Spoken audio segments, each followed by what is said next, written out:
Hello, Happy everybody. New Year's! Hello. Welcome. Welcome. Happy New Year's! Actually gonna turn this down a little bit more. There we go.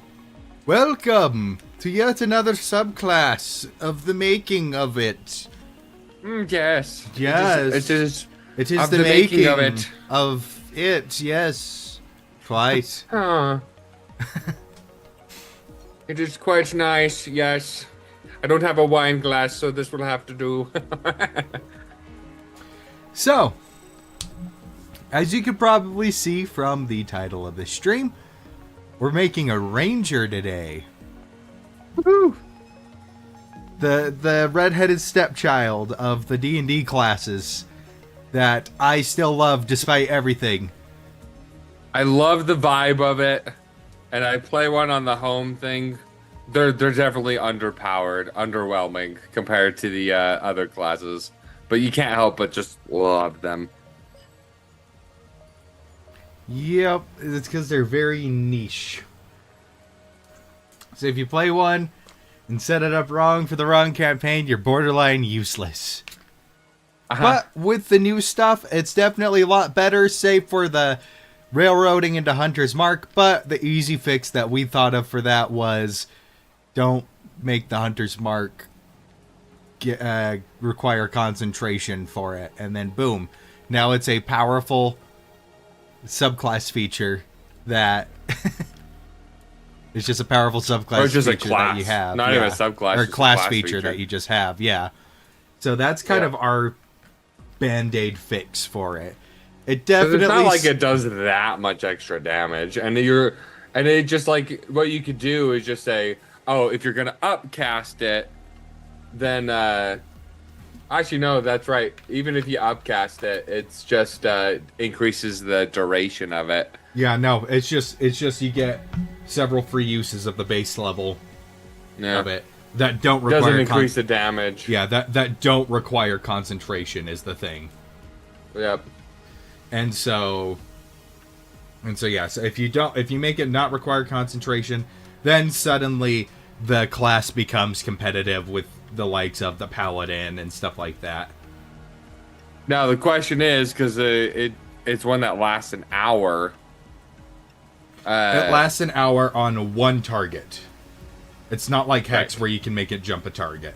Oh yeah, that's right. And once that person dies, Yep, you gotta... no, you can use a bonus action to move it. Oh, you can? Yeah. Oh. Either way, still, make it not require concentration. Either that, or you could just allow the free cast to just last a minute, no concentration, and then just keep track of it. Anyways, those are just like some balancing ideas. Yeah, that's not important to what we're doing today. Nope. I'm just nerding out. Alright, but we are going to make a new subclass here for the Ranger. So, as always, I like to choose just one of the random ones to use as a base thing, so we have, stuff set at the levels, at the correct levels and everything. We don't have to do everything 100% from scratch. So... Probably Drake Warden would be closest. No, I'd want the new stuff.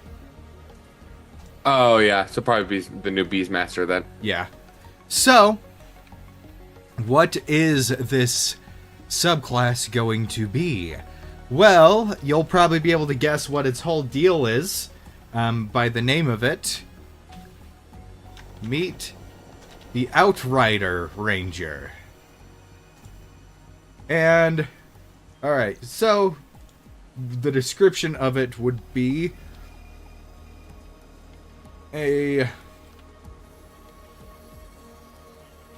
ranger that excels in mounted combat. Riding into battle no matter the terrain. No matter the terrain. and then we can go and just so we can get it created. That is a good enough description. And then when we actually want to go in and clean it up and everything, clean it up. So we'll just go like this. Their spellcasting ability is that's going to be automatically correct. That's if you want to like change it and everything. Oh, okay. Yeah. Okay. Because it's assigned to a ranger. Yes. Okay. So looks like they get their subclass abilities at levels 3, 7, 11, and 15. So the main thing that you're going to get is you are going to get the, what should we call your mounted companion?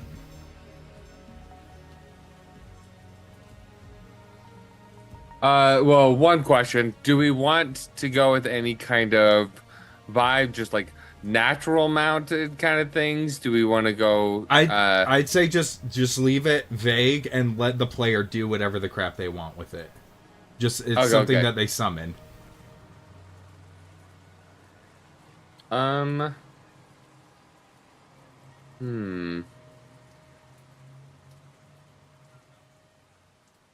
Loyal steed. No, I'm just kidding. It's lame.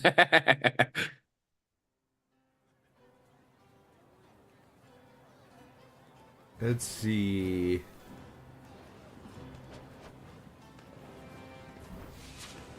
Actually gonna go like that and whoop. Okay.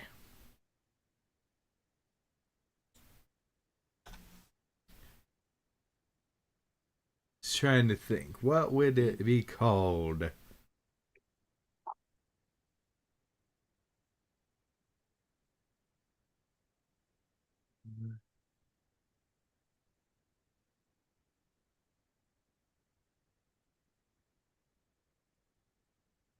No, that wouldn't really work. You could just keep it simple. And by the way, I can't hear any audio. Did you pause it? Ah, there we go. Let's see. We can just call it the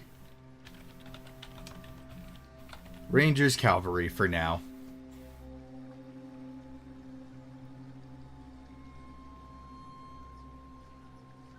All right.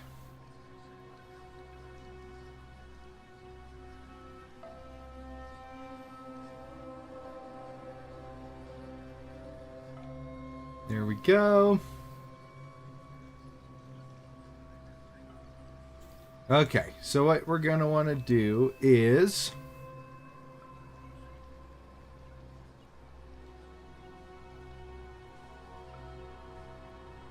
Alright, you magically summon a...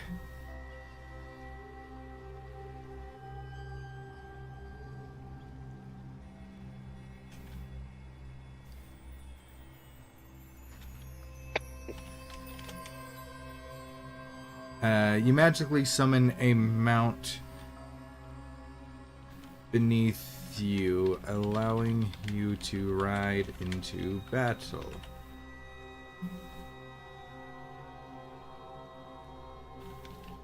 You determine the form of the beast. The form of the creature.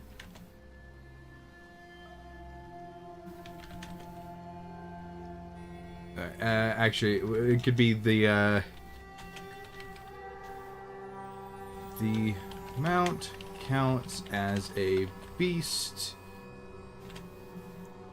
The mount counts as a beast, and you choose its form when you summon it. Okay, so basically any beast, and then it follows the stats, kind of a thing. We're gonna come up with a stat block for it. You can make it look like whatever the crap you want. It's not like, I want it to be a horse, use the horse stat block. I want it to be a wolf, He's the wolf stat. Oh block. yeah. No, not what I meant. Not what I meant. But what I mean is like you take it from the option of beasts. You make it look like any beast. Well, you can So, you can make it look like whatever you want. It counts as a beast for the purposes of spells, so you can't hold purpose. You can't hold person. It doesn't So matter. rather than- it doesn't matter what the crap it looks like. Like, don't pick from the beast table. It's just saying no. If you target it, it counts if you as target a beast. it counts as a beast. If it looks like a robot dog, well, it's a beast. It's not a construct. Yes, Okay, cool. that's what it is. Yeah. More mechanical side. Yeah. Got it. These things choose form when you summon it. Yep, and you choose its form and you summon it. It's friendly to you and your allies and obeys your commands. It vanishes if you die. That's that. All right.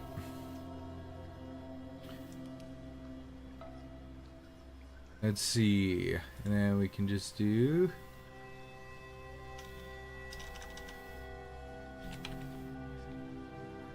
All right. Well, let's just go like this. All right.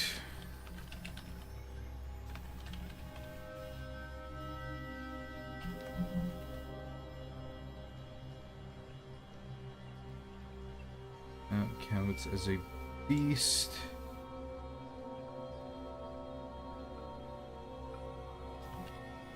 Its size is medium. And you can choose to increase its size to large at level 13 when you summon it. Mounted combat. It's different levels for the ranger. Theirs is 3, 7, 11, Is 11, and 15. 11 and 15. So level Yeah. 11. Okay. All right. Yeah. So, mounted combat. Let him get the large one a little bit earlier than the Drake Wardens. You can immediately mount the I don't know, we got to come up with a good name with it, or it's like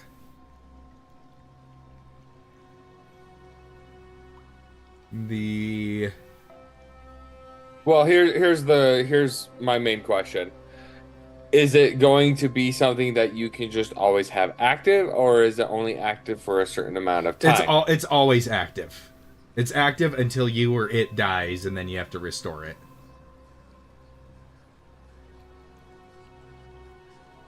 Okay.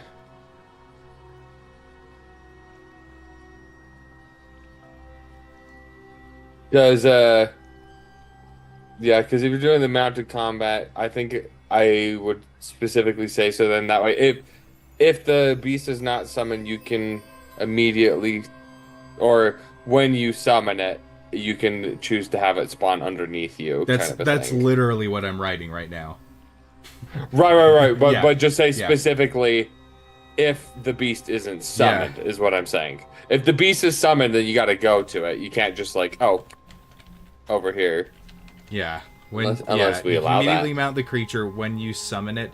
Well, normally mounting a creature costs half your movement, or at the cost of 5 feet of movement.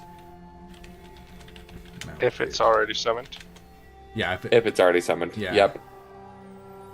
mounted after it is already summoned. Can ride this. You can ride your mount as long as it is the same size or larger than you are. So it starts as medium, so you can even ride it if you're a medium creature. But if you're large, you're gonna crush it. Yeah. You just be like Radon riding your little horse. Yeah. When Yeah. Gravity magic. When mounted, the speed of the mount replaces your own speed. You can move as such at no additional action cost.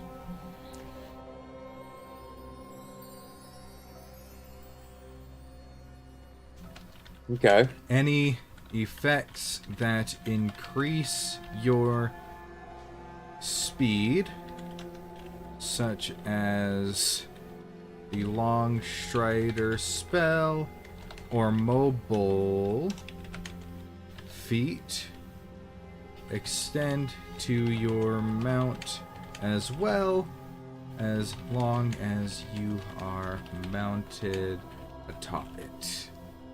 Okay, I like that. So any speed buffs that you get, it will apply to your mount. Yeah. Yep. Mounted movement. Yeah, there we go. Also, it's immune to any slows or No. difficult terrain, No. and it can teleport.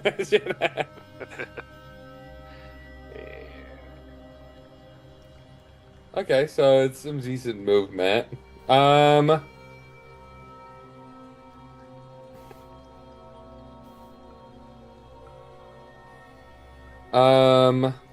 I would probably put at higher levels, it gains a swim speed and a fly speed. Yeah, we can just put that at those higher levels. It doesn't. Okay. When we make the stat block for it, it's Then we can. Yeah, it's gonna be easy with the stat block. So we could probably do like at level 7, give it a swim speed, and at level 11, give it a fly speed. Yeah, that's what I was thinking. And then at level 15, increase the distance. Make it go further or have higher speed, Yeah. potentially. Okay. Okay. Okay. All right, so I think that should be good then for now. Any other movement? Oh, here's the other question. Is it going to just act on your turn just as an extension of yourself? Is it going to have the ability to attack itself, or I would say probably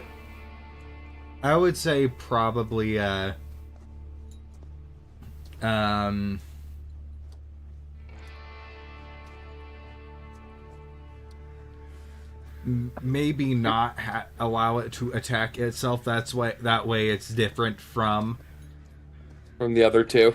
the other two. And if we do, maybe have it not be as. Maybe you have to use your bonus action to use its attack or something. Well, that's how it works with the Drake Warden and the Beastmaster. Is with the new Beastmaster, it goes the same time as you on your turn, and it can move and stuff, but it can only take an action if you do a bonus action to command it to do something. That's the new one. That's the new one. So I'm like, I think it should. Honestly, that's kind of how I feel like it should work. Personally, that Right, and I'm just like- seems to make sense to me. Because before, the other ones, it's like, oh, it has its own initiative, or it goes immediately after you, or things like that. But I like it being on the same turn, because then it feels more like you're more synergized, rather than like, I'm going to tell my steed to go this way. It's like, no, it has its own movement, and it goes on your turn, but then they're combined if you're together. Kind of a thing. I see. The mount. So its base movement, let's say, is 40, for instance. If its base movement is 40, then you have your movement 30, its movement 40. If you're separate from each other on your turn, you can move him 40 feet and move you 30 feet, and it's all in one turn. Or if you're on your mount, you just both move 40 feet because you're sharing it. Yeah. Well, no, because it's basically you can move him to you, but when you mount him, the mount speed becomes your speed, including used up movement. I know, that's what I'm saying. Okay. I just wanted to clarify. Okay. Yeah, so the mount shares so your if you are not its together, then you have turn separate movement. But if you're together, it's a shared movement. immediately after yours when you are not mounted. When you are mounted. Yeah, the mount shares your initiative, takes its turn immediately after yours when you are not mounted. When you are mounted, it can only... Let's see. You can have it kick or swipe or something. Yeah. Kick. You can do kick, swipe, bite. Or so it's like flavor it how you want, but it just does... Oh, it does this amount of damage.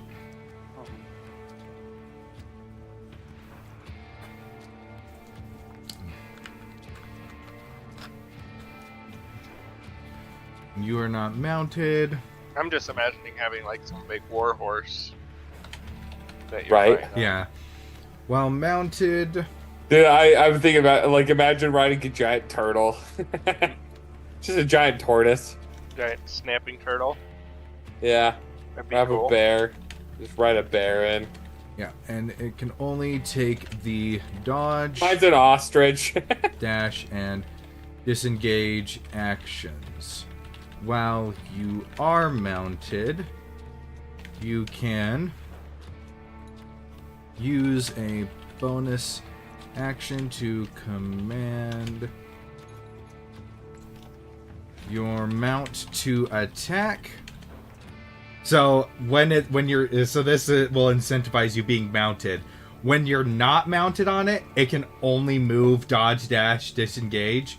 But when you are mounted, then you can use your bonus action to command it to attack. So that way you're not just Beastmaster Light, you have to be mounted to get it on there. And so it also throws in a fun strategy as a DM to try and dismount you and things like that. You know, you could have this really cool Right. dynamic with it. Command your mount to attack. Command mount to attack, as well as take advantage of... I think rather than just doing immediately after yours, we should do it just like the Beastmaster, the new Beastmaster, where it's just it just acts during your turn. Oh. And It has its own action, and- reaction, and everything. And it... It just says it acts during your turn. Yeah, and it... acts during your turn when you are not mounted. It can only Its take own the and it can Action and reaction. Yep.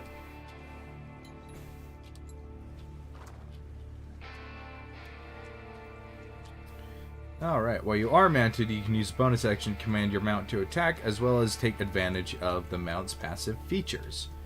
So yeah, so basically, when you are mounted, it's almost as if it's an extension of you. Yeah. And so your movement speed becomes doing that, so you can't like... just so you can't like cheese it and keep mounting and dismounting to get insane movement speed and stuff, you know? But... yeah. Mm-hmm. that is a thing.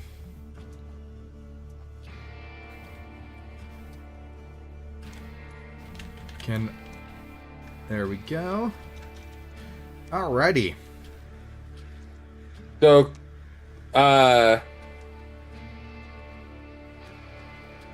then I would say while mounted, the dodge, dash, and disengage. It can only make those actions when it's not mounted, or I don't know how to word it. If you're riding it, then you will have to take the dash action to Right, but how do we word it to clarify that? We kind of already did by having your movement become its movement. It says, when you are not mounted, and it can only take the dodge, dash, and disengage actions. While you're not mounted. You're not mounted. Get rid of the "and" in there. Well, you no, are not read mounted, the rest of it. Read the rest of the sentence. On your turn. The mount shares your initiative and it acts during your turn when you are not mounted, and it can only take the dodge, dash, and disengage actions.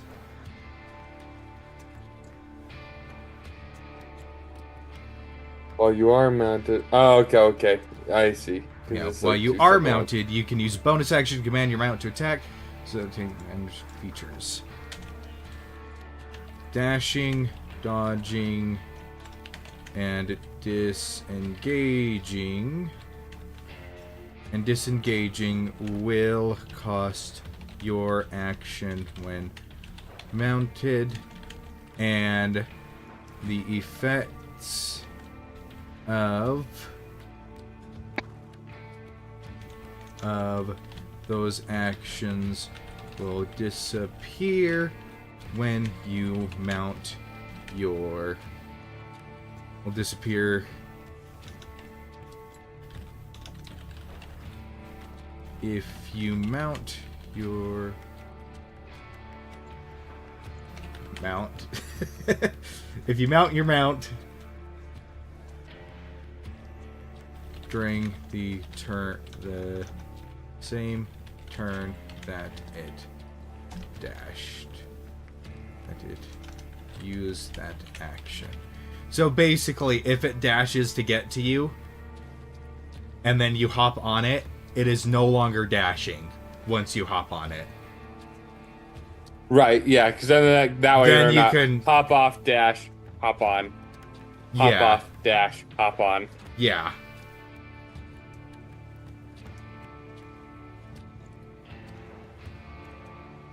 All right.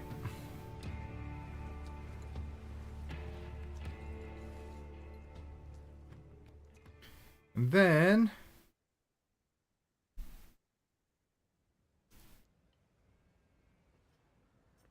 the last area you can take the action to touch it. Wait,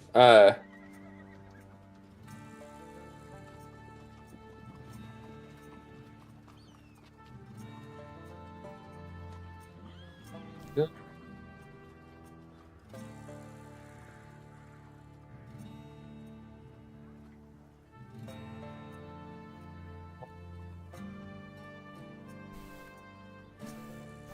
Alrighty, so we got that.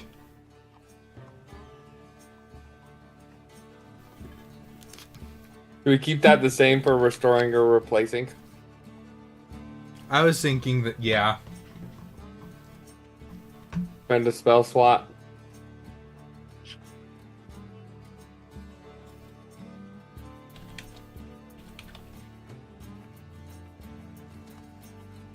Yeah, if your mount has died within the last hour, returns to life. Mount returns to life with after 1 minute with all its hit points restored. You can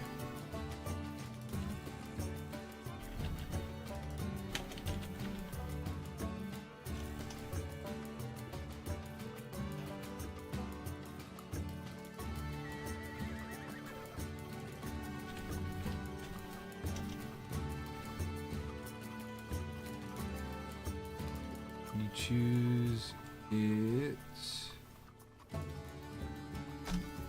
appearance. There we go. Now, another question. Because you know how Rangers, it's common that people will pick like the ranged archetype and be using bows, crossbows, and things like that. Should we, you know how we were talking about like having it be a simple attack and everything? Should there be a ranged option, or should we just purely keep it if you're in melee range, you can use a bonus action to attack, kind of a thing. I'd say if you're in melee range, I don't think your mount should have a ranged option. You should be. I think especially when you can fly and everything. Yeah. No, what I'm thinking is while you're mounted, maybe ranged attacks don't have disadvantage. Ooh, yeah, I like that for the passive. Yeah. Range attacks. Oh, Yeah. ooh, yeah, I like that. Then you can be like mounted Be archer. freaking, yeah, using a longbow within 5 feet. I like that. Okay. So we'll go like this. We'll delete these. Don't need these options. Clear these out.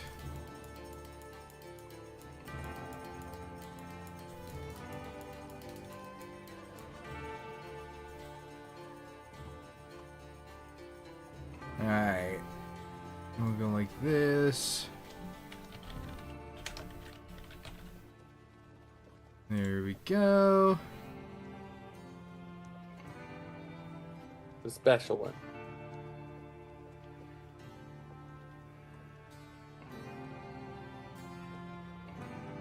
Alright, and then we'll want to go like this.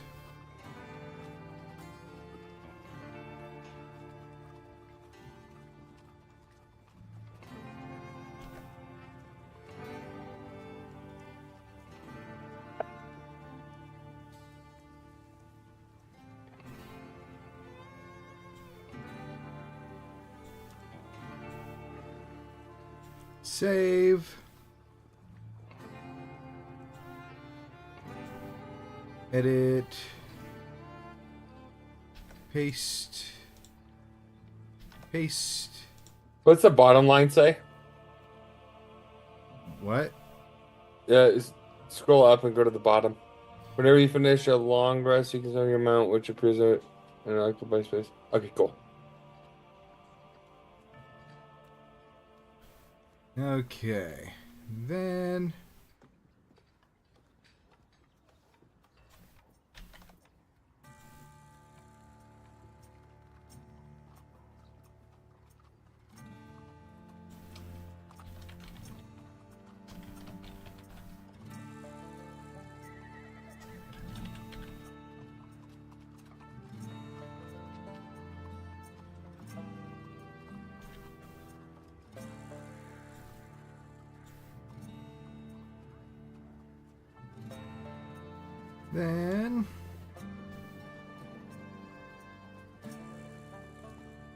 go like that. Okay.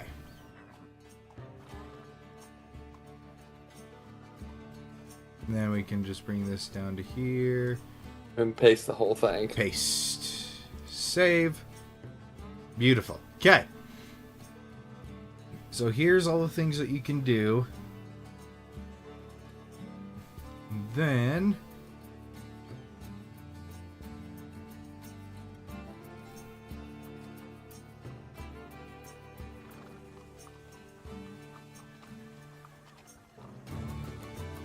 so that's like the thing that lets you summon it, and then we can go in and do the in that first one is in the feature add plus feature options.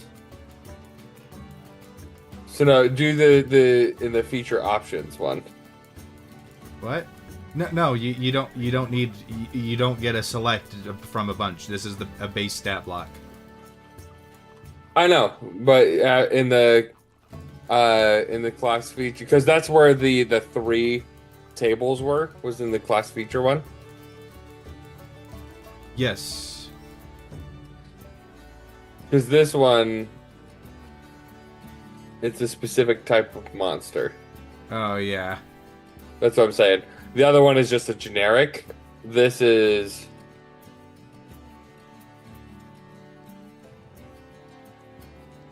the mount. Because this is like letting you summon a specific creature. Yeah, but you don't want to...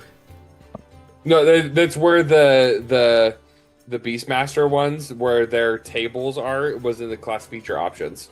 So we could just copy the table and then rewrite it in the class feature option. Well, those are already gone, so... Yeah, I was just saying you can copy, and then that's where we'll create a new one for the creature. Well, I can just go like this. Boom. Class. Ranger. 3.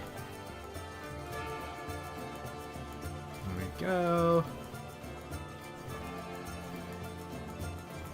Beastmaster, Primal Companion, Beast of the Land. Alright, let's see if it'll let me do that. Nope. Okay.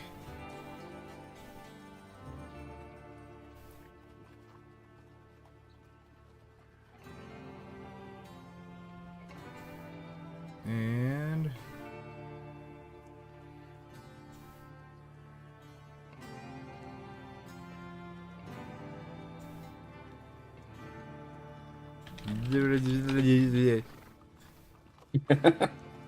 Inspiring. Yep.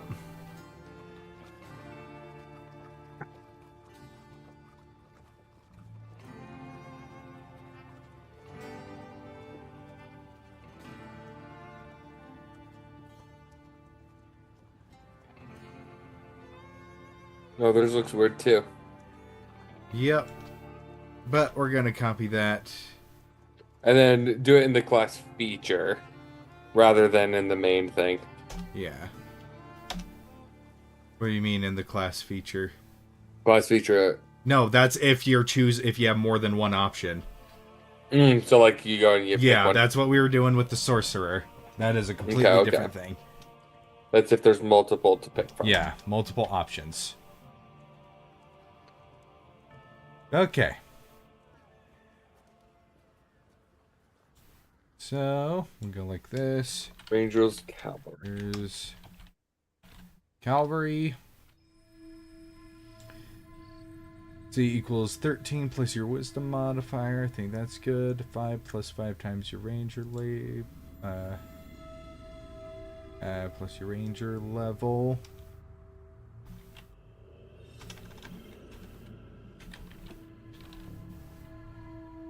Your cavalry or your mount? Alright. Speed. Probably just 40 foot to start. 40 foot. Okay. So we'll want...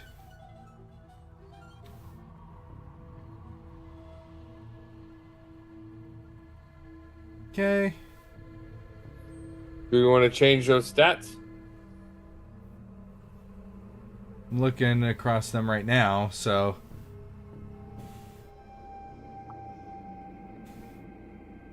Strength and Dex both at 14 seems pretty good to me. +2 to both. Yeah. Let me see the Drake Wardens. Theirs is +3 to strength, +1 to dex, +2 to con, -1, +2, -1. So I think, yeah, having it a little bit less strength, or what it's at is fine with the strength and dex. The con is at +2, so +2, +2, +2, -1. Yeah. Wisdom +2. Just not 11. Does it have dark vision? I don't see why it wouldn't. Literally everything gets dark vision, so I'd say sure. Well, Understands the languages you know. Traits, primal bond. None. All right. Go like this. Outriders bond. Add your proficiency bonus.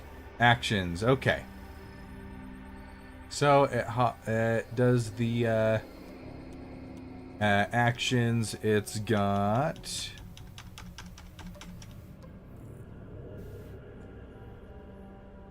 So depending on what it is, you could just say like bite / kick / tear and have it be the same across the board of what the damage does. But basically it's like, oh, hey, I have a turtle. It's going to bite. It's not going to kick.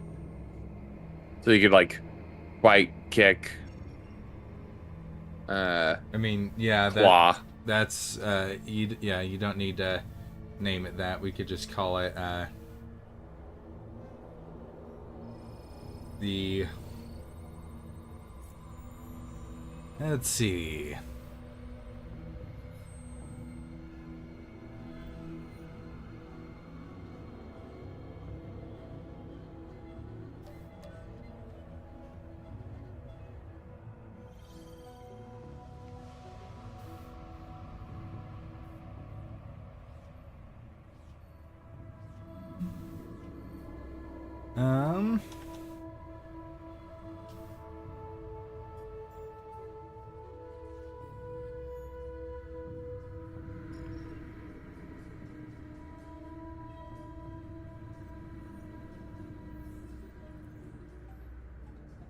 And you could just do that bite, kick / bite / kick / claw.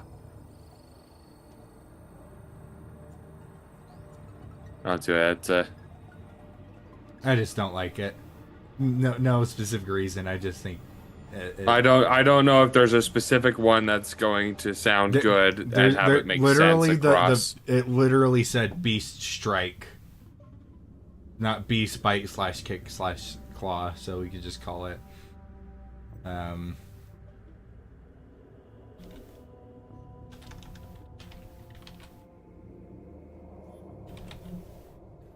have it do 1d6 plus 2. All right, and then we can do this. Yeah, definitely the bludgeoning, piercing, or slashing. Your choice when you summon the beast. And then we can do charge.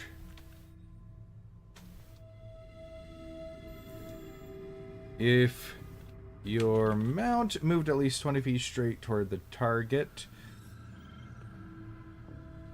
20 feet straight toward the target, you can force the creature, the target, to make a strength saving throw. Equal to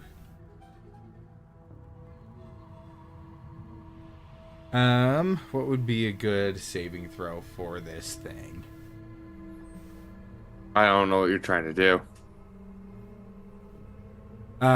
Charge. You can charge at things and knock them prone.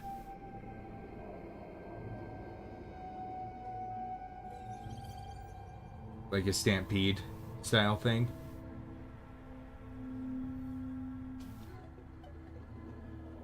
Well, one thing you could do to make it interesting, because you know how, like with like war horses, like one of their thing is they'll charge through enemies. What if you did it where you could charge through multiple, but then make the save easier? Or do we want to keep it single target? I'd say keep it single target. It could be pretty. Now, and do we want to do prone, or do we want to do prone? Push back. Think about it. You're having a giant horse coming at you and charging straight at you, or a giant thing. You're not gonna be knocked away. You're gonna get trampled.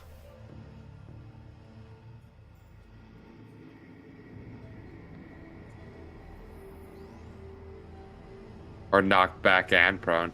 Get knocked back 5 feet and prone. Do both. Yes, but I'm thinking more from a mechanical stance. You charge up, knock them prone, then you can smack them. But also having the option to be able to push a little bit, it's fun. Speaking from experience. They get knocked back 5 feet and get knocked prone. Yeah, but I think there's more things that can knock people backward than knocking people prone. Or just make it an option. You can do push back 5 feet or knock prone. What is the save? Well, the whole thing is about being your you guys synergizing. So you could do the option of just doing it equal to your spell save DC. Equal to 8 plus.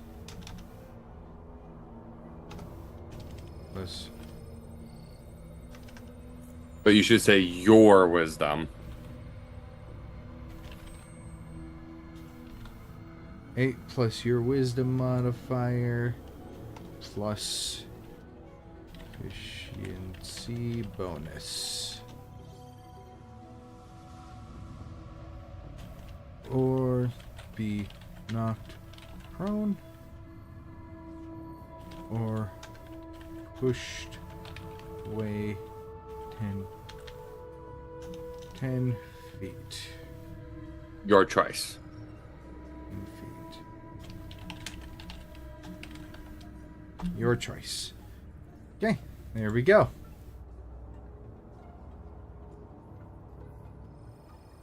So you can do damage or charge to set up yourself to do that.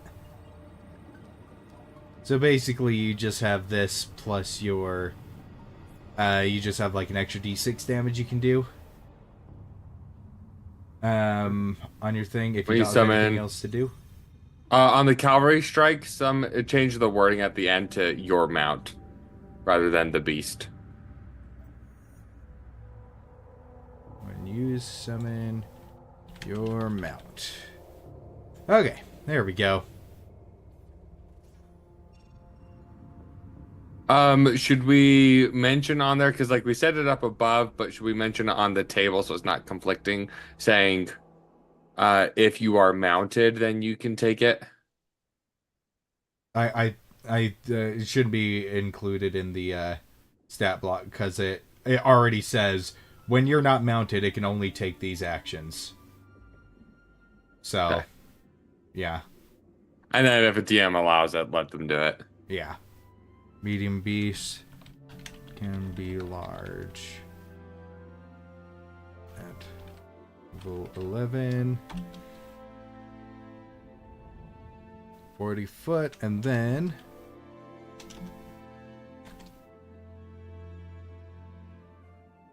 go like this. 40 foot swim at level 7 and 40 foot fly at level 11. There we go.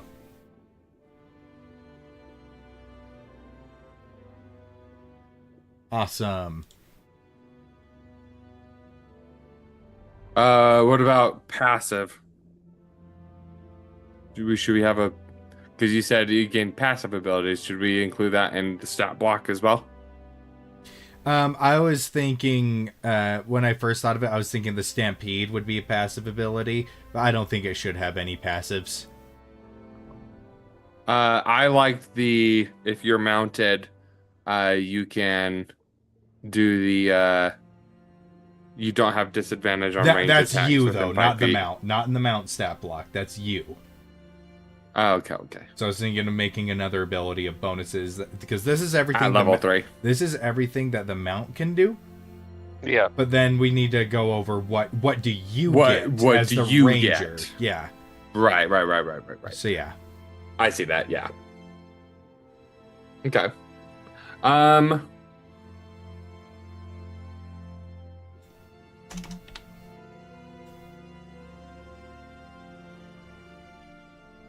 Then, now that we've done that, let's go like this. Copy. The Stampede, do they have to use a bonus action to activate the Stampede, or is it just you did the movement, you can inflict the effect? Yep. It's an action. It's an action for the beast, and so it's a bonus action when you're mounted on it. Did we say it was a bonus action? It counts as one of your attacks. So yeah, we said when you can command it to take one of its actions as a bonus action for you. Right, but Mount what to I mean attack is or the other stampede. Boom.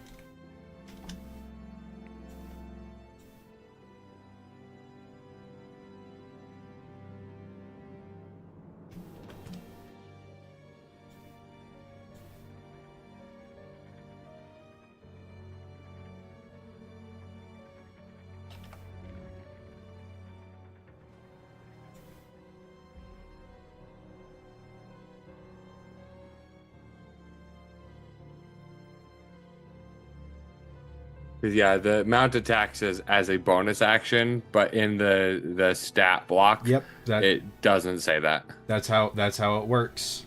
Read the Guardian one. You use your bonus action to command it to take an action. Is what it is. So it's an action for the creature, but a bonus action for you. You don't include that in the stat block. Right, I'm saying you did include it for one, but not the other one. You can use a bonus action to command your mount to attack or stampede. I know, but scroll down. I'm saying because you're saying don't include it in there, but the cavalry strike. Let me see. I can't read it on this one. Give me a sec.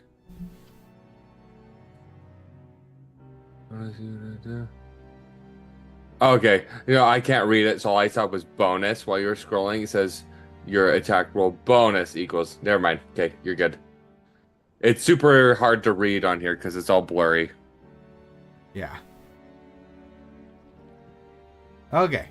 So that's the first ability done, Ranger's Cavalry. Then we'll want to add a class feature that you'll get at level 3. Level 3.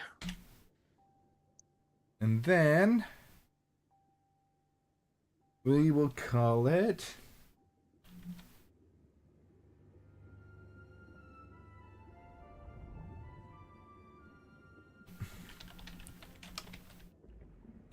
Combat Rider for now.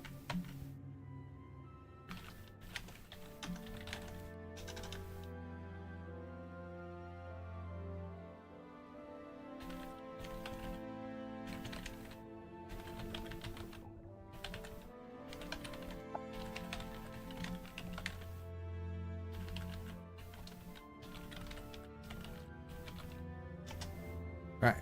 First benefit that you get is ranged attacks do not gain disadvantage from being in close range. Alright, any other benefits that you can do? Do not gain disadvantage from being in close range.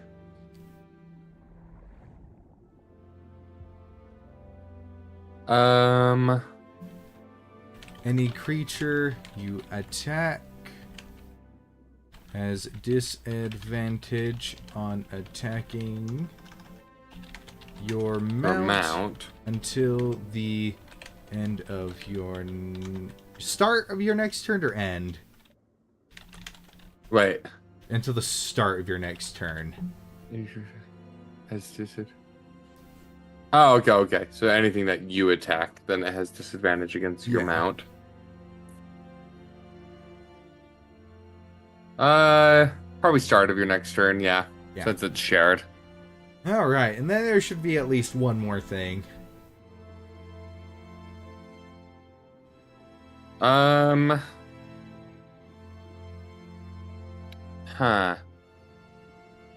What is something that mounted things can do.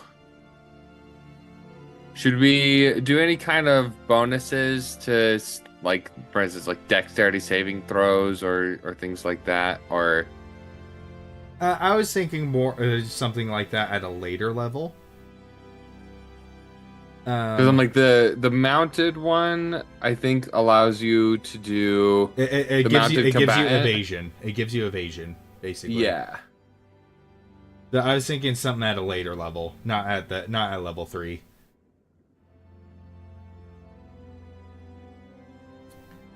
So basically, you can defend your mount a bit better. You can keep your ranged weapons equipped even when you're in close range.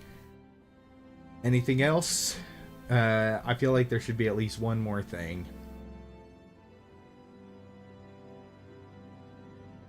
Turn.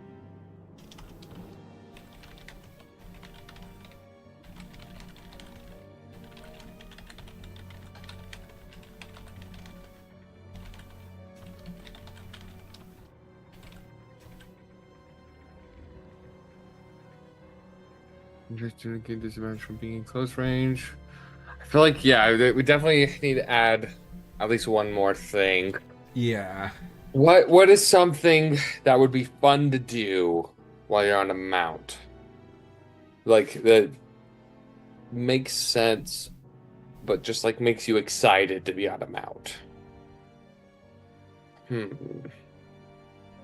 Got that one, got that one.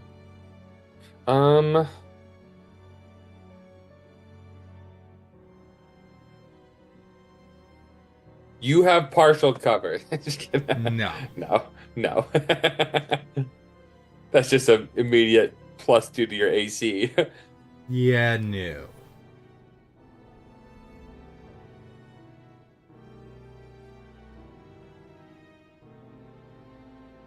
Increased AC. Oh my gosh. What if at later levels we also made it armored, so its AC goes up by like +2 or whatever? Maybe its AC already increases as your stats increase, so... I know. But let's focus on what we've got right in front of us, ADHD brain. Yeah. Mr. ADHD. I don't know. What do you think, Bentley? Sorry, I was reading some of these other subclasses just to give me context. Right. So what is something that the mount could, or something that you gain while you are mounted? So range attacks do not gain disadvantage. Any creature you attack has disadvantage on attacking your mount until the start of your next turn.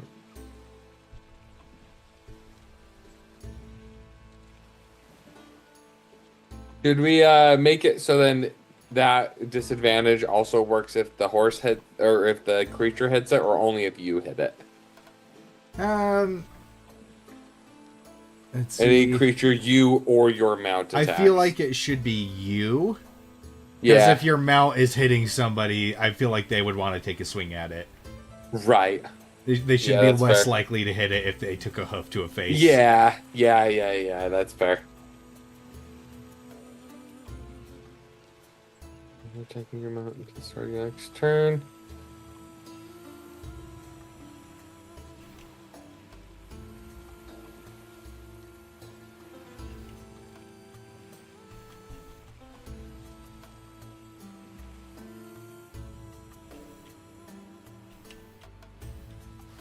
Maybe allow them to disengage as a bonus action. Or dash as a bonus action. Or anything along those lines. Because I know we just barely said, like, oh, hey, it's not shared, kind of a thing. And you lose the benefits.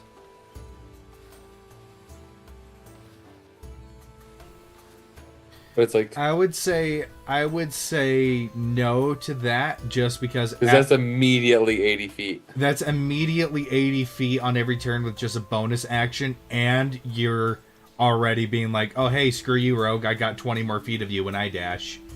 Yeah. So, no. Yeah, that's fair. Hmm.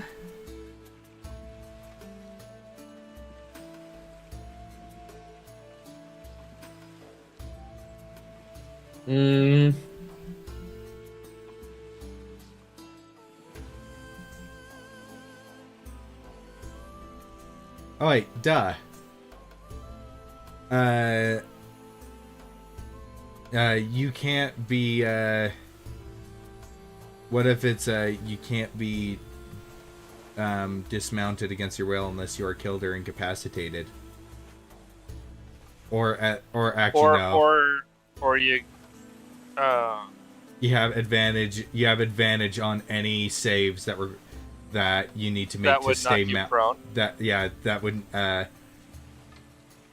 you have advantage on any saves that would knock you off your mount, cause you to dismount in any way.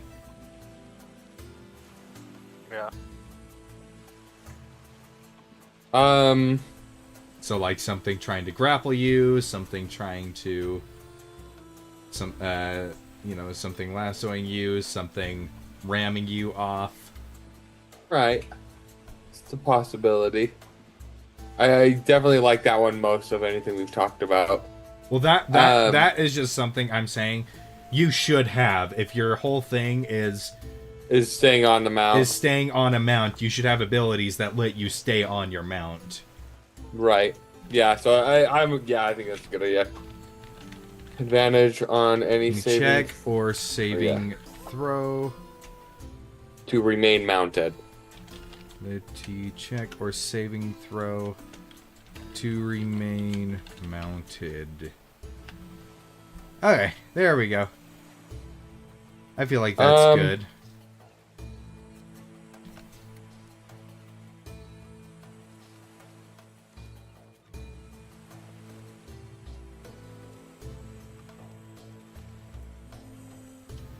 Those ones we don't need to do any extra planning, any extra programming. That's just in there. That's just in there. Yep.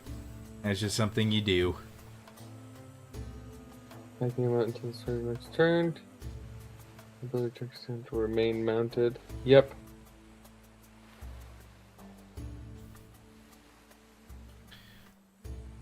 Okay. I am going to hurry and run to the restroom, but we can move on to the level 7 feature for now.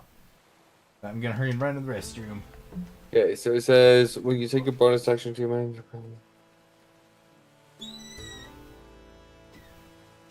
Well, let's see.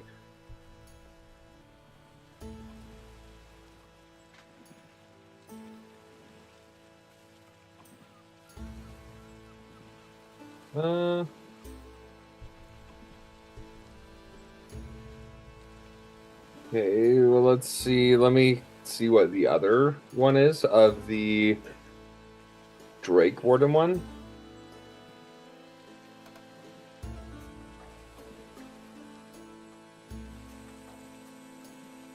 Well, we could do probably increase its damage by 1d6.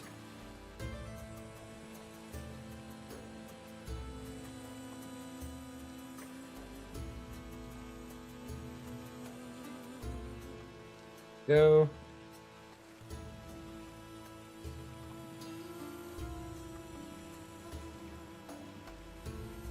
Yeah, so I think definitely it gains a swim speed, and then it does an extra 1d6 damage with its strike. I don't think the stampede should increase at all. I think it's fine as is. Yeah. But do we want to add anything else?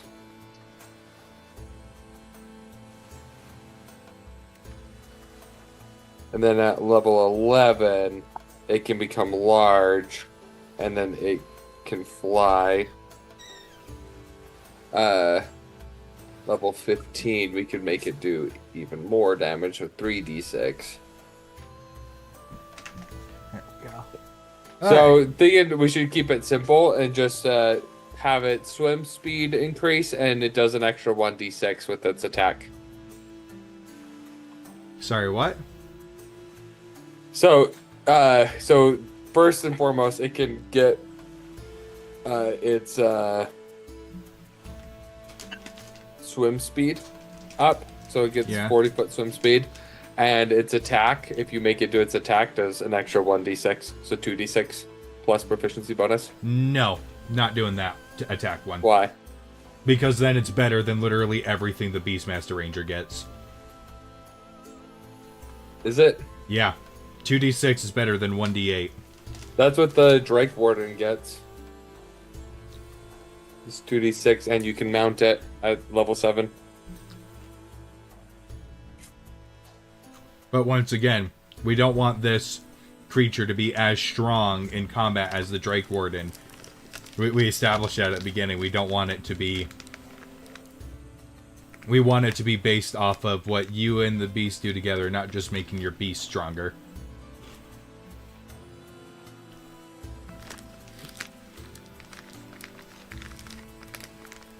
Okay, so with the Beastmaster, it just does force damage instead of its normal damage type. Yep.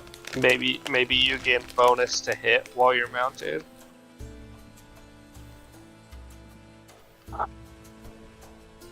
Well, but definitely swim speed. That's one thing. Yeah, give it the swim speed, but no. I was saying I would say keep the numbers what they're at right now. Those numbers will stay the same. And instead of increasing numbers, give a wider tool belt. Like what?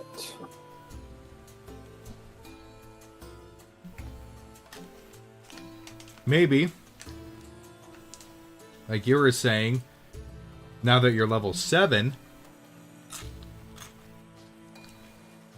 you could take the disengage action as a bonus action, as one thing. And maybe, if, because if it's mounted, it should be centered a ton on mobility, right? Right. Maybe if you,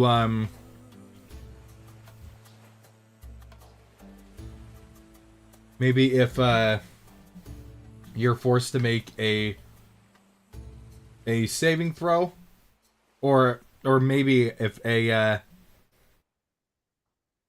creature lands an attack on you or your mount, you can use your reaction to move up to half your mount speed, half of your speed, which will be your mount speed when you're mounted, without provoking opportunity attacks. Is it a limited use thing, or is it just? It just uses your reaction. You take a hit and you use a reaction to move 20 feet? Yep. There's a few classes and subclasses that get similar abilities.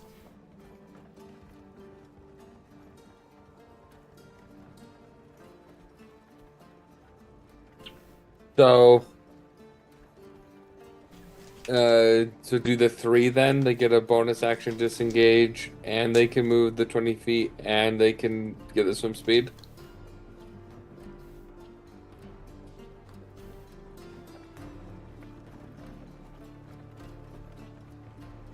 Yeah.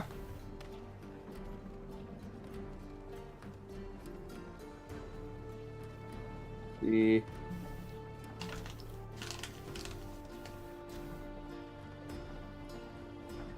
those people are smaller.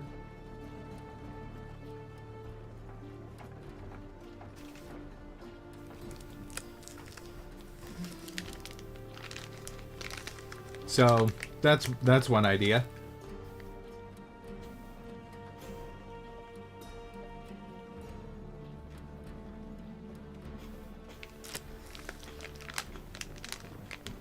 What other subclasses get that ability? I can't remember off the top of my head. I just remember reading it.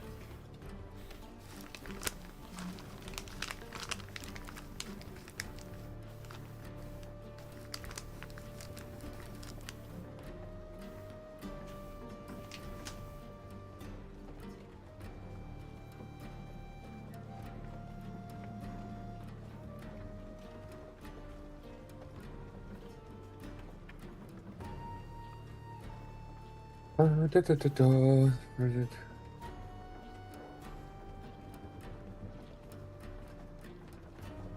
I think the rogues? No, it's different.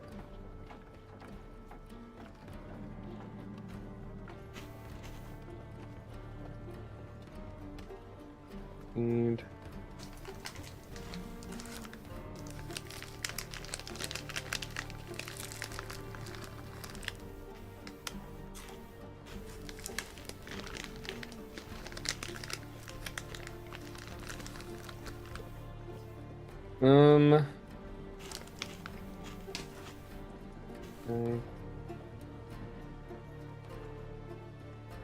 we could do the it's almost like your mount has a shield. So basically just it gets a +2 to its AC. When you summon it, you can choose to summon it with armor. So it's just like it's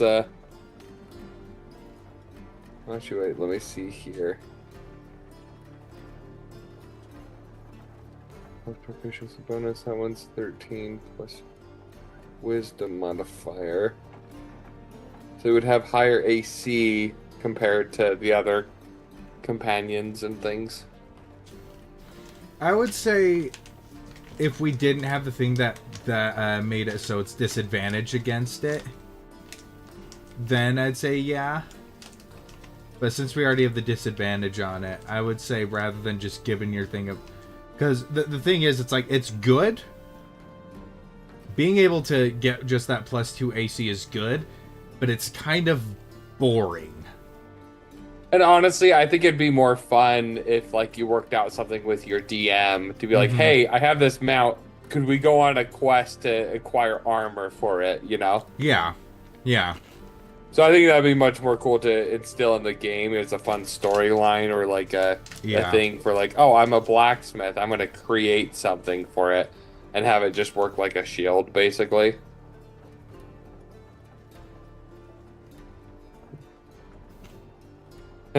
Your mount can attune to one magic item. You get one extra attunement.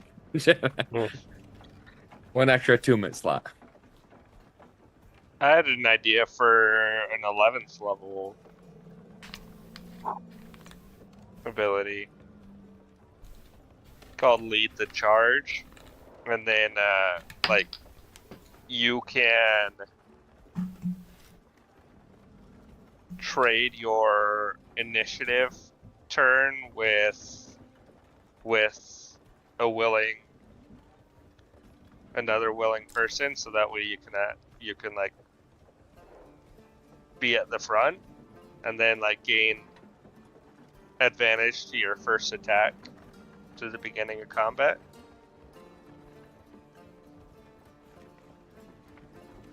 Get either something like that or just do like a flat bonus to initiative. Yeah. Is one. Yeah. And if you're the first. There's a couple subclasses that gain that effect, or they get like bonuses on the first round of combat. But in my personal opinion, those subclasses end up being boring because as soon as you get to the second round of combat, you basically don't have a subclass. That is the danger of it. Yeah. Unless you're doing multiple things, just saying, "Hey, this is an added little bonus." Yeah. But I'm like looking at the them, assassin rogue. I like the idea of giving them bonus to initiative, though. Yeah, yeah. Mm-hmm. Lead the charge. That, and then your first attack in combat is at advantage.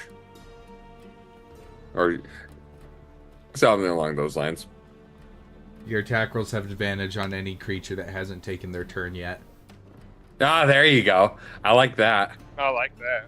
And if you get... So then it's just say, am I high on the initiative or not? I like that. Okay. Yeah, so that... I feel like that would be more of a 7th level. That's not crazy enough for it to be an 11th level, though. True. Yeah, I think that's one that we could do on there, so just... Yeah. Lead the charge. I like that idea. All right. Ding. at level 7, gain the following benefits when mounted.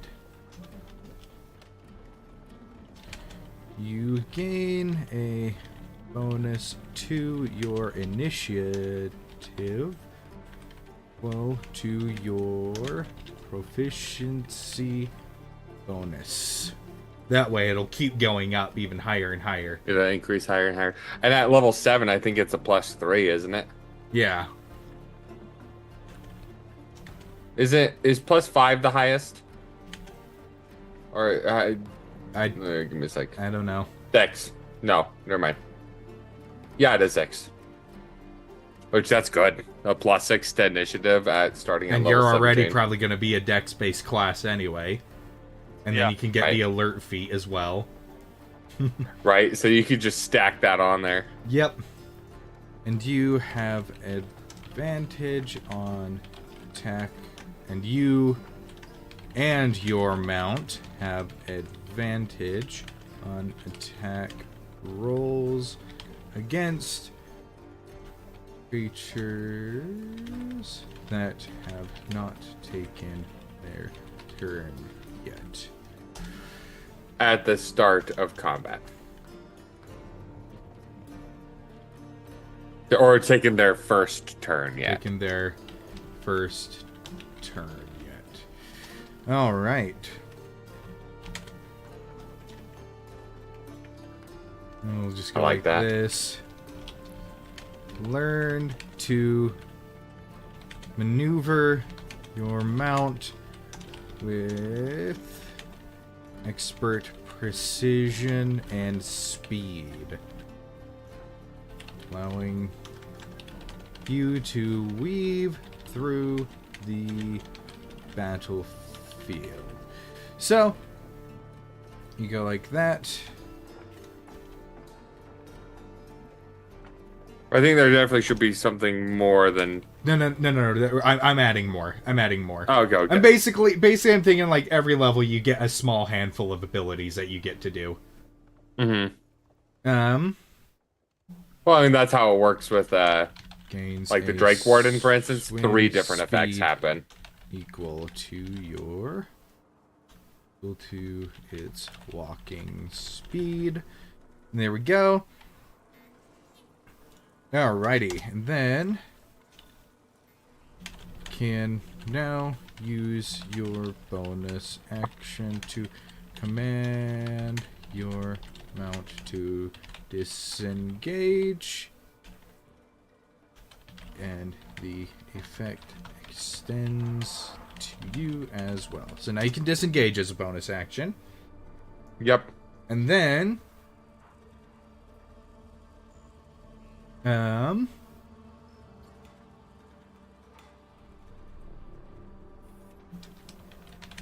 when a creature makes an attack roll against you or your mount, you can use your reaction to move up to half your speed. You can use your reaction to move up to half your speed after the effects of that attack are determined. So you still have to take the attack. You can't just be, nope, now I'm out of range. You have to take the attack. And any additional effects that it can do. Yeah. After the effects of the attack are determined, then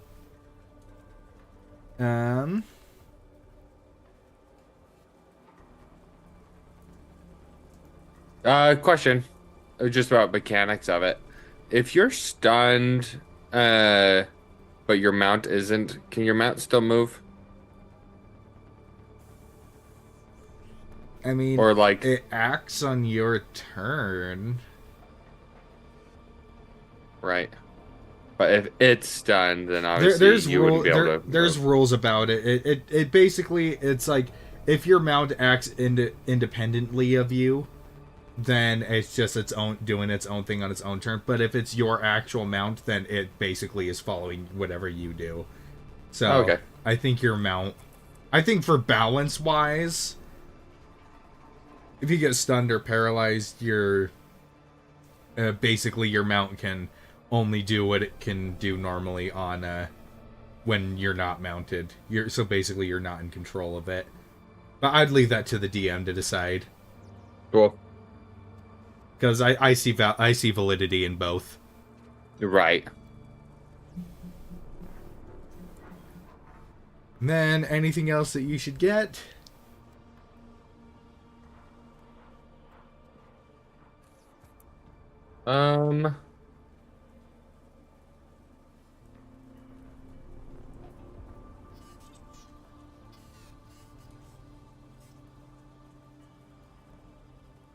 Well, creature makes an attack against you with your mount. You can use your reaction to move up to half your speed. Perfect. I'd say that's pretty decent for a level 7. Mm-hmm. This one is definitely not nearly as powerful damage-wise, but damage-wise as some of the ones that we've worked on, but mobility-wise, it's pretty cool.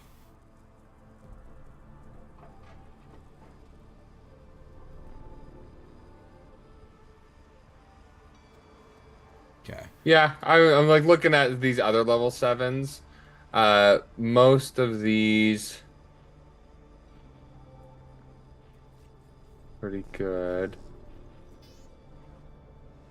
Okay. Aren't like too crazy. Oh my gosh, the Hunter Ranger actually looks kind of like fun. The level 7. Escape the Horde. Opportunity attacks against you are made with disadvantage. When a creature hits you with an attack, you... Are you gonna keep reading it, or are you just going to bubble? No. I'm like listening to you, and then you just started mumbling. Sorry. No, so you get a multi-attack defense. When a creature hits you with an attack, you gain a +4 bonus to AC against all subsequent attacks made by that creature for the rest of the turn. And still you have advantage on saving throws against Frightened. You get to choose one. Yeah, you get one of those 3. Yeah. I'd probably do the multi-attack defense. That's what I would do. Did we put the wording in there that when you use that reaction, you don't take opportunity attacks? Oh, yeah, need to do that.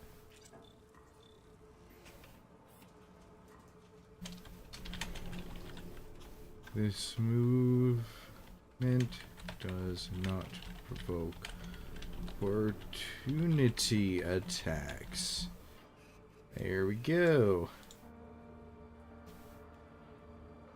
From the creature that hit you, I would specify. No, you just shouldn't be able... You used a reaction for it. You just don't take opportunity attacks. Otherwise, then it's borderline useless to escape. Yeah.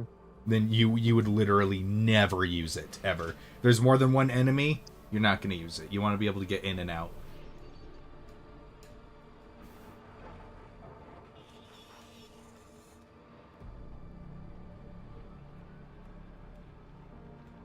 I have nothing to compare it against, so I don't have much to say on the matter. No, it would if it was only against that one target, it would be so pathetically weak.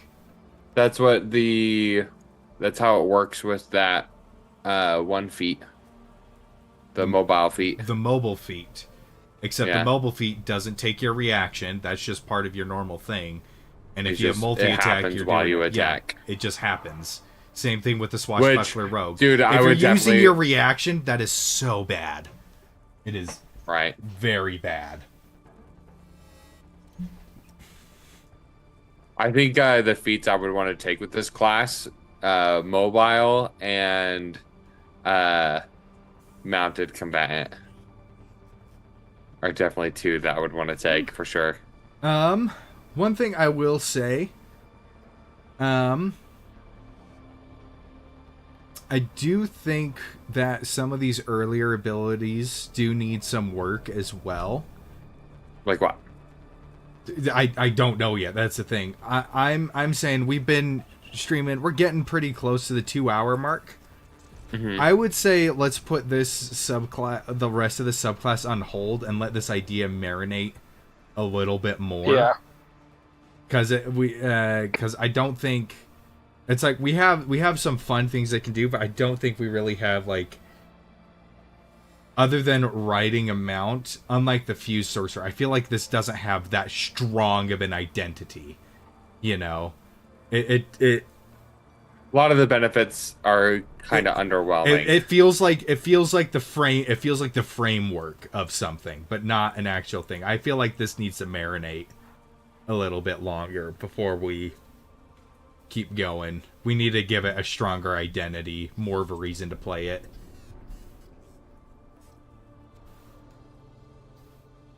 Because it's like I like some of these ideas, but it's not feeling good to me. I'm not feeling it. It's just kind of middle of the road. Yeah, it just Is that feels because it's Ranger? No, just kidding. no, because if this was the Swarm Keeper, I would be drooling over how much I love it. I mean, I feel like we got pretty decent. I think It does not feel as compared to literally every other subclass we've made, this feels so below our bar.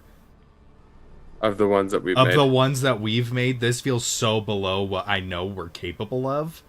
Yeah, this still feels like in the napkin idea stage. Yeah, this still feels like the napkin idea, not where. Well, so fleshing it here's the out. question: are we wanting to give it just purely more flavor? Are we wanting to make it more powerful? Are we wanting to? Yes. Yes to both of those. It doesn't have a strong enough identity because the stuff that we've made so far with this subclass, you can accomplish by playing anything else with the right feats and setup.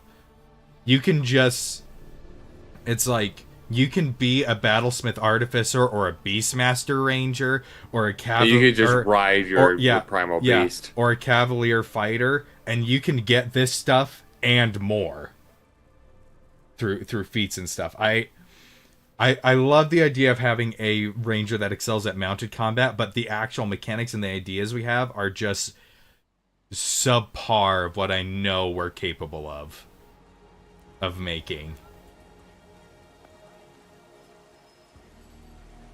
We want to do more damage. It does 2d6.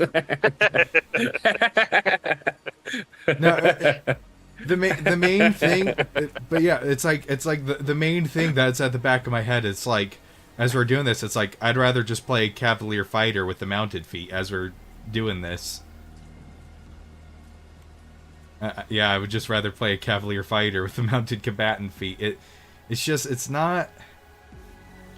All the stuff that this subclass can do so far, other classes can do it, and sometimes better.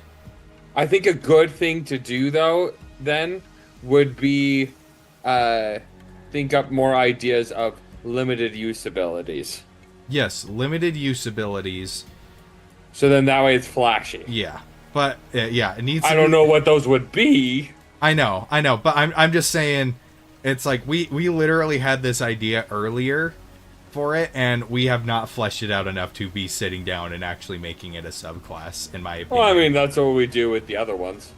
Some of the other ones, it was like I know, on the but spot. we had a way clearer idea of what we wanted to accomplish with them. This one, we started it off very vague. It's like we wanted the ranger mount, a mounted ranger, but I think we should narrow it down a little more. Yeah, narrow it down, give it more unique abilities. So I think this one needs to marinate longer before we sit down and really fill out the subclass. Right. Because as it stands right now, this one just isn't. One idea too is to narrow down what the mount is like, giving it more of a unique. Give the mount. Like a for instance, Drake personality. Warden, it is a Drake, but it like the other one's like sure you can have it more vague, but you got the land of the sea of the sky. Where this is just, it's something. Yeah, we need this thing needs more personality, which is why I think we need to sit down and give it a personality first before we go in and give it its abilities. It's a little too vague right now. Yeah. It needs soul. It needs flavor. It needs character. Yeah, it doesn't have a soul. This is just definitely. It should definitely stick with the mounted idea. Yeah, but yeah. Yeah, it doesn't have a personality. It doesn't have a personality beyond that. We had an idea of what we wanted something mechanically, but then didn't have any personality. Well, and this is also in our world of Auroran as well, and so we could base it like, oh, what if it's like a specific, like, what if it was like a chimera kind of a thing, where it's like a,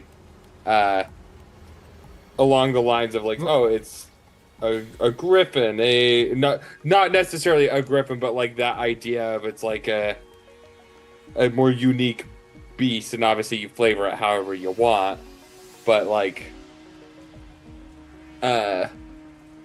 whether, well, I don't know if I want to do like blessed by a god kind of thing. No, definitely not. I want to go that way. No, you want to leave it vague enough that you can flavor it how you want, but it does need more personality. So I think what we should do is we should let this sit and simmer for a while, and we'll passively come up with some more personality and stuff with this.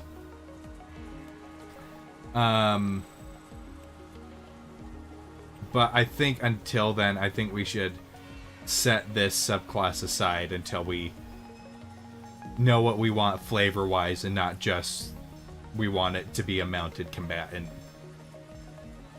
Right.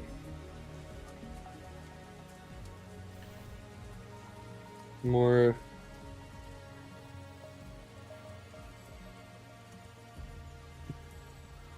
The Druid mount. You command a player druid. Yeah. You can ride your druid around. Yeah. Even in human form. You command him. Yeah. So I think we take some time just off stream to come up with what we want to do for it, and then we'll pick this up on a later stream to flesh it out once we have a bit more of a solid foundation to work on. Yeah, because I will say,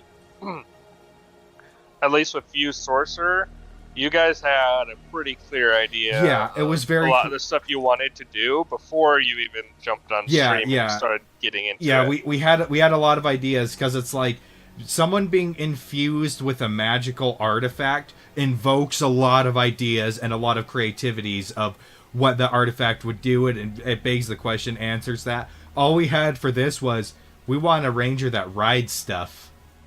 Right. Yeah. And so it's like, yeah, we got to narrow it down, give it more life and personality. Life and character. Yeah. Make it desirable. Yes. And the biggest thing I think you brought up, Andrew, was we got to make the mount a more grounded, specific thing. And then if players want to change that around later, you can, but have it be a more grounded, specific thing, not some vague, amorphous... It is what you say it is. Because Yeah. I'm like, yeah, you could ask your DM to say, hey, I want to get this as a mount. Go ahead and give it to me. As a cavalier kind of a thing. Yeah. So yeah, I think we got like a solid thing of certain abilities and stuff, because it's like some of these abilities, those benefits can definitely be useful, but they shouldn't be the cornerstone. Yeah, they shouldn't be the cornerstone. They should be cool. You can do these things. So it's like, I feel like we should keep the abilities that we have, but have them be like the neat secondary things that you get on top of your major feature. Right. Get limited usability kind of things. Yeah, I like the initiative idea though. Oh yeah. Oh yeah, me too. Yeah. So, yeah. And then lead the charge. Yeah, that just sounds great. So yeah, I think we let this simmer. So I think we're just gonna call it right there for now. And I think that's we'll a be good back. idea. Yeah, because I don't think we'll get it to a place where we're happy with it by the next hour or so. I think this will need much more time. Because I'm like, I agree. So it was the same thing with working with the paladin, working with the bard and everything. We had like a good idea to base it off of, and then kind of expound off of that. Yeah, it was a very flavorful idea that invoked questions and flavor and things like that. This one, not so much. We got excited about a ranger, that a mounted ranger, and just the idea of certain characters that we would do with that. But as we're making, I was just like, I could just be a Beastmaster Ranger and accomplish that same thing I had in my head. Yeah. So, like some minor benefits, but nothing that stands out. So yeah. So we're going to let this one simmer for a bit. But thank you to everybody who did tune in for this stream. We'll come back at this later once we have some time to kind of pick away at it and let it simmer a bit, and we'll make something that's a lot more desirable and fun to play, because this seems very flavorful. Yes, I'm all about that cool flavoring. Yes, but thank you to everybody who tuned in, lurking or otherwise, and we will see you all in the next stream. Feel free to check out our Patreon. You get exclusive Discord access. You can come play like games with us or stuff like that. And speaking of our patrons, thank you to D4Fan and Brennan for supporting us at the highest tier. Your support means a whole lot to us, and so yeah, it's a pleasure to have you supporting us, and we really deeply appreciate it. But that is going to be everything from us, so we will see you all and next Happy New time. Year! And Happy New Year. New Year. We'll see ya later.